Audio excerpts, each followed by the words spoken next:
Assalamualaikum warahmatullahi wabarakatuh. Apa kabar kalian semua? Semoga hari kalian menyenangkan hari ini. Dan di video kali ini saya akan membahas seorang model pria yang konon katanya menjadi pria paling cantik di dunia modeling. Siapa dia? Andres Pesic. Selamat datang di Saci TV bersama saya, Satrio Homsin.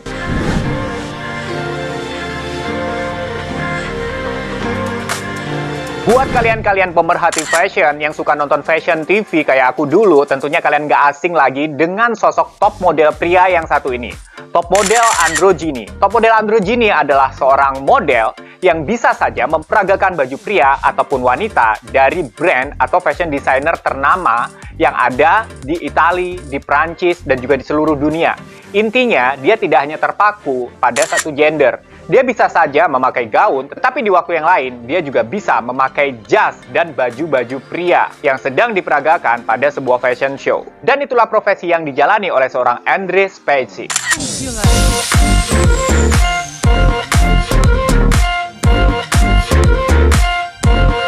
Nama Andres Pesic mulai naik ke permukaan pada tahun 2011.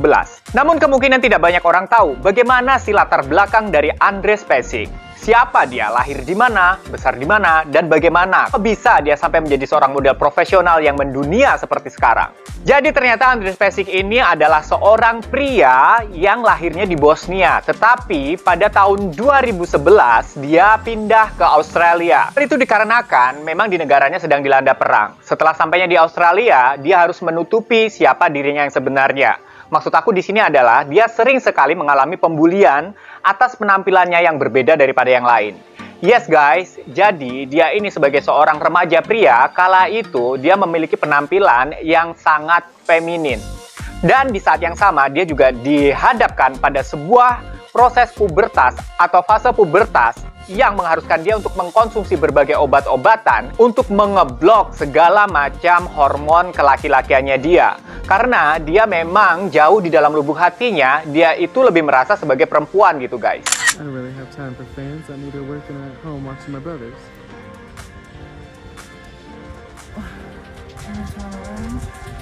Dad was a nobody. Mom's around, but not much help if you know what I mean.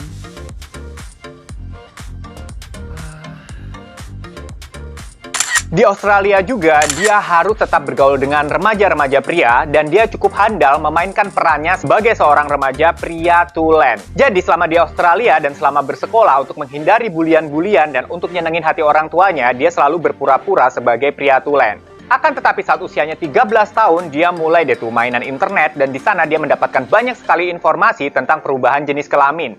Dan sejak saat itu, dia mulai berpikir untuk suatu saat nanti dia akan mengganti kelaminnya. Dan cita-citanya itu terkendala karena waktu itu dia belum memiliki uang guys. Dia bekerja di restoran makanan cepat saji yaitu McDonald's di kota Melbourne, Australia. Untungnya seorang agensi bernama Matthew Anderson menemukan dia dan mulai mengorbitkan dia sebagai seorang model profesional bahkan di tingkat internasional. Sejak saat itu juga dia mulai dilema nih guys karena namanya dia ini melejit sebagai seorang top model androgyny yang bisa memperagakan baju pria ataupun wanita. Jadi niat dia untuk berganti kelamin itu sempat tertunda karena dia ragu-ragu. Saat dia merubah kelaminnya menjadi 100% wanita, apakah dia masih akan tetap memiliki nama dan memiliki pamor sebagai model androgyny, ataukah dia harus tetap mempertahankan predikatnya dia sebagai seorang model androgyny.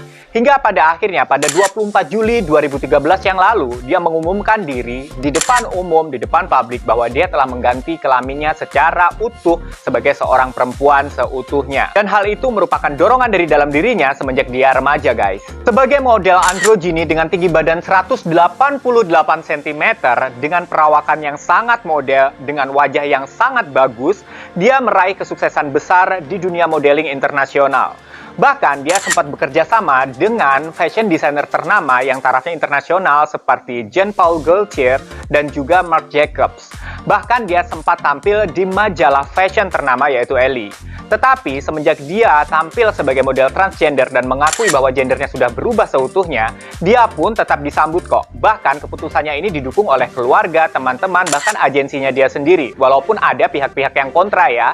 dan mempertanyakan serta meragukan eksistensinya dia seorang model, apakah bisa bertahan. Nah, memang dia terlebih dahulu dikenal sebagai seorang model androgini, apakah dia akan tetap sukses menjadi seorang model transgender? Tetapi semua keraguan itu ditepisnya saat dia berhasil tampil di majalah Vogue setelah dia mengganti kelaminnya sebagai wanita 100%. Semenjak dia berkarir sebagai seorang model, dia itu tinggalnya hijrah lagi, bukan di Australia lagi, melainkan di New York. Pada suatu ketika, publik udah mulai curiga nih. Kenapa curiga? Karena dia sudah memakai sebuah kalung di mana di kalung itu tulisannya itu udah bukan Andres lagi, tapi Andrea. Nah, kenapa nih namanya kok ganti sebagai nama perempuan? Jangan-jangan dia udah mengganti kelaminnya sebagai perempuan nih. Ternyata benar, setelah dikonfirmasi berbagai media massa di sana, akhirnya dia pun mengaku bahwa dia telah mengganti kelaminnya sebagai perempuan. Oke, jadi gimana kalian para cewek-cewek di sini? Apakah kalian sudah merasa insecure dengan model androgini ini? Tapi sekarang udah bukan model androgini ya disebutnya, tetapi lebih kepada top model transgender. Dan di sini kalau kalian insecure, aku nggak bisa menyalahkan karena dia memang udah secantik itu, gengs. Jadi dia ini memang selain memiliki perawakan yang sangat-sangat perempuan, dia juga memiliki fitur wajah yang sangat perempuan dengan tulang-tulang yang lembut. By the way, kalau di dalam dunia fashion itu, memang antara laki-laki dan perempuan itu ketemu di tengah-tengah, gengs. Jadi maksudnya gini, untuk menjalani sebuah photoshoot, biasanya model-model perempuan itu dipandu atau diarahkan untuk berpose yang lebih maskulin, sementara untuk model laki-laki itu biasanya dianjurkan atau diarahkan untuk berpose lebih feminin. Jadi kayak mereka tuh ketemu di tengah. Jadi kayak gender tuh kayak nggak masalah gitu loh satu sama lain. Bahkan ada juga selain model pria yang tampil sebagai wanita seperti Andrea atau Andres, ada juga model wanita yang berpenampilan seperti pria. Sama-sama androgini jatuhnya dua-duanya. Jadi gimana Dara tentang informasi hari ini? Apakah menurut kalian menarik? Dan apakah kalian sudah mulai terpesona nih cowok-cowok di sini sama Andrea Pesik? Silahkan ramaikan kolom komentar di bawah. Thank you Dara udah mau menyimak video ini dari awal sampai habis. Sampai ketemu lagi di video berikutnya. Salam semakin viral. Assalamualaikum warahmatullahi wabarakatuh. I love you.